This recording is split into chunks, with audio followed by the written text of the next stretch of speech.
খাদ্য জনসংবরণ ব্যবস্থাকে আরও স্বচ্ছ, গতিশীল ও জনমুখী করে তোলার লক্ষ্যে রবিবার তেলিয়ামুড়া মহকুমা শাসকের কার্যালয়ে কনফারেন্স হলে এক গুরুত্বপূর্ণ আলোচনা ও পর্যালোচনা সভা অনুষ্ঠিত হয়। সভায় উপস্থিত ছিলেন তেলিয়ামুড়া বিধানসভার বিধায়িকা তথা ত্রিপুরা বিধানসভার মুখ্য সচেতক কল্যাণী সাহারায়, খাদ্য জনসংবরণ দপ্তরের বিভিন্ন সেকশনের কর্মকর্তা কর্মচারী, রেশন ডিলার এবং সংশ্লিষ্ট অন্যান্যরা। সভায় খাদ্যশস্য বিতরণ ব্যবস্থার সার্বিক পর্যালোচনা করা হয়।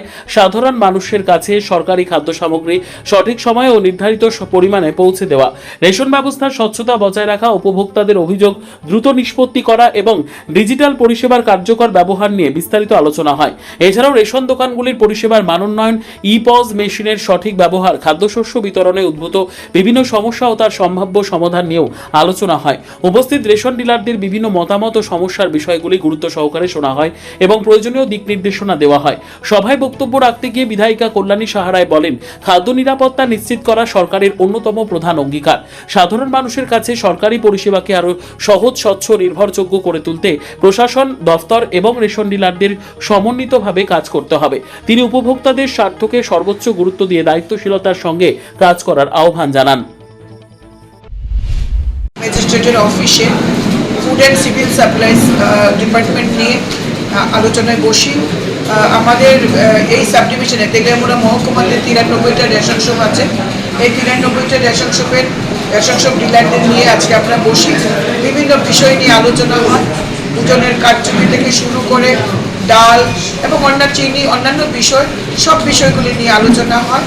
মানুষ যাতে নিরবচ্ছিন্নভাবে পরিষেবা পায় এবং আমরা বিভিন্ন গ্যাস এজেন্সিগুলোকেও ডাকি, এখানে গ্যাস এজেন্সি নিয়ে কথা হয় এবং পেট্রোল পাম্প নিয়েও কথা হয়, যাতে মানুষকে আমরা পরিষেবা দিতে পারি। টোটাল বিষয়টা বিভিন্ন কি নোটসগুলো এসডিএম সাহেব আমাকে দিয়েছেন, এগুলোর উপর উনিও আলোচনা রেখেছেন, আমিও আলোচনা রেখেছি এবং আমরা ভিজিলেন্স কমিটির মিটিং আফটার এভরি 2 মান্থস আমরা করব এবং সাবডিভিশনাল এই ফুড কমিটি যে আমরা চেয়ারম্যান, এই মিটিংও আমরা প্রত্যেক 2 মাস অন্তর আমরা করব। আগামী মিটিং আমাদের অগাস্ট মাসে থাকবে। এই বিষয়গুলো নিয়ে যে সমস্যার সম্মুখীন আমাদের ডিলাররা হচ্ছেন, এই নিয়ে director of food Mr Sumit লোদের সাথে আমার কথা হয় এবং উনিও আমাদেরকে এশিওর করেছেন, যেমন রেশন শপ ডিলারদের যে তাদের যে কমিশনটা ঢোকে, এটা কিছুটা কারণে এটা ডিলে হচ্ছে, সেটাও আমাদের ইতিমধ্যে রেগুলার হয়ে যাবে।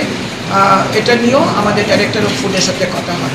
একটা সুন্দর মিটিং অর্গানাইজ করেছেন আমাদের এসডিএম সাহেব, তাকে আমার ধন্যবাদ এবং এই তদারকিগুলি আমাদের চলতে থাকবে। ধন্যবাদ।